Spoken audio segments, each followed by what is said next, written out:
Hello everyone. Today let's learn common English mistakes and speak correctly.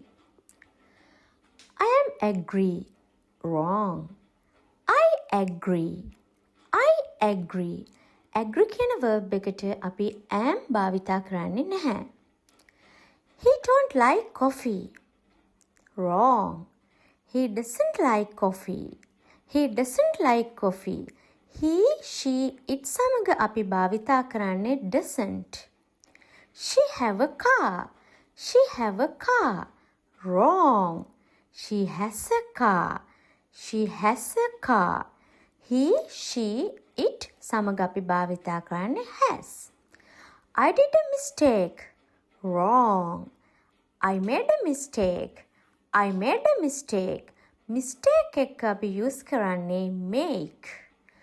I am living here 5 years. Wrong. I have lived here for 5 years. I have lived here for 5 years. Time period එකක් ගැන කතා කරද්දී අපි භාවිතා කරන්න ඕනේ present perfect tense එක. Small corrections make big improvement. Follow for daily English learning. Catch you later.